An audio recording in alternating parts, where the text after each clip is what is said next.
Bom dia, alunos. Sejam bem-vindos a mais uma aula de ensino religioso. Hoje a gente vai trabalhar sobre a ética confucionista, que é uma ética, baseada em valores morais, como também em valores políticos e religiosos. Então, hoje a gente vai estudar um pouco sobre Confúcio, ou sobre Kung Fu Tzu, que é conhecido aqui no Ocidente como Confúcio.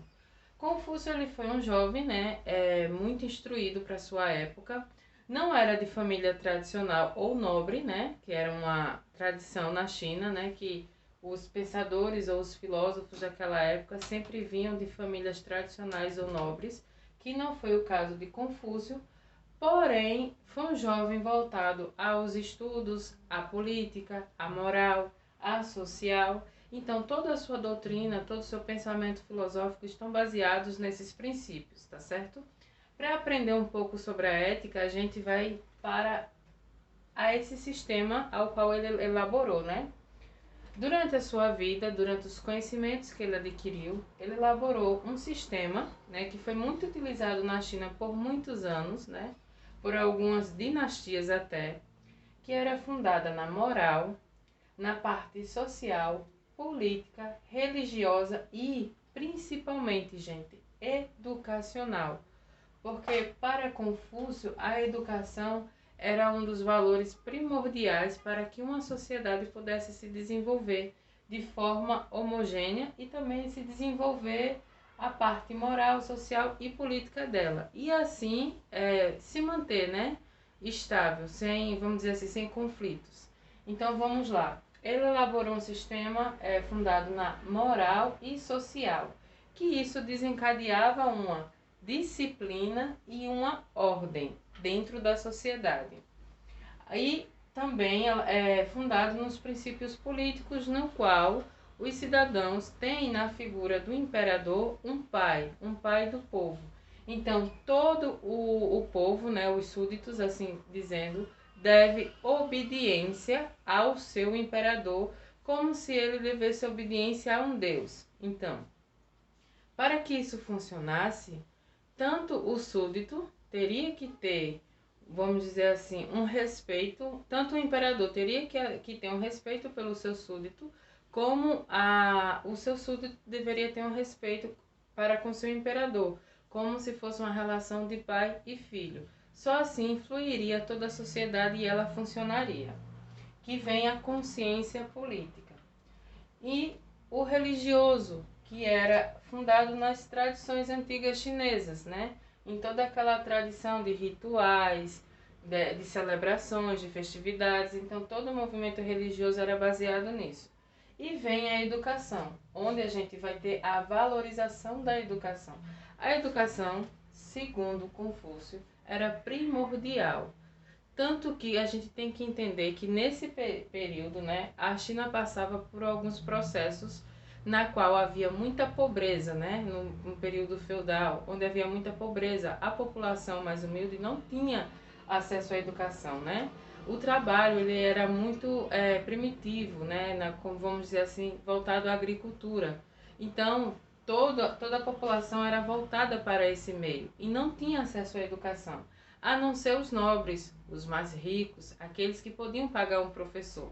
Então, pensando nisso, Confúcio fundou uma escola nesse período, na China, aonde o estudante só precisava ter a vontade de estudar. Se ele não pudesse pagar pelos estudos, não tinha problema, contudo que ele fosse um aluno aplicado e quisesse mesmo ter acesso à educação para frequentar a escola na qual Confúcio fundou na China, tá certo?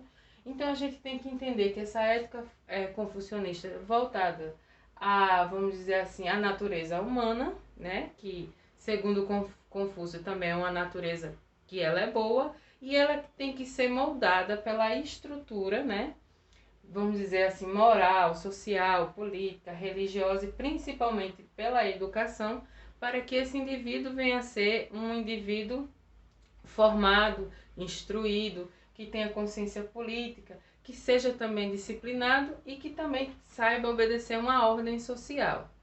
Pensando nisso, a gente pode pensar também que as maiorias dos países asiáticos, como a China, como o Japão, eles têm uma estrutura diferente de sociedade, entendeu? Eles dão uma valoração muito grande à educação, tanto é que na China ou no Japão, não lembro, né, assim, não vem à memória qual dos dois países, mas que todos devem obediência ao imperador. Então, quando tem alguma celebração na cidade a qual vai haver a presença do imperador, todos se curvam perante o imperador. Eu acho que é na China.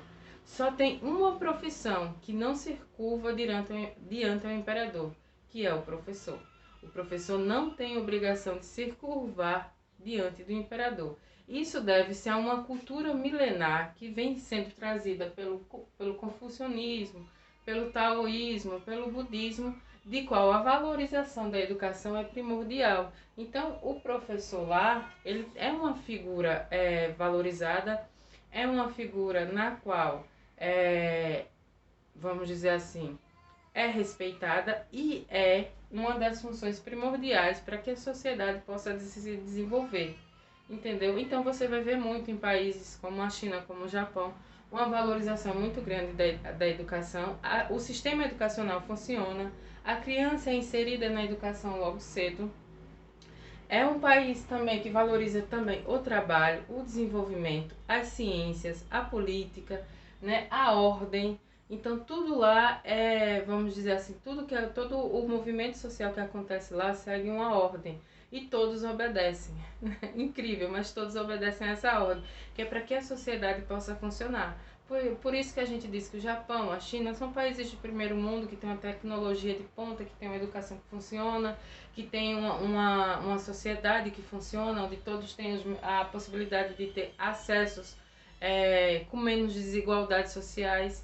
Por quê?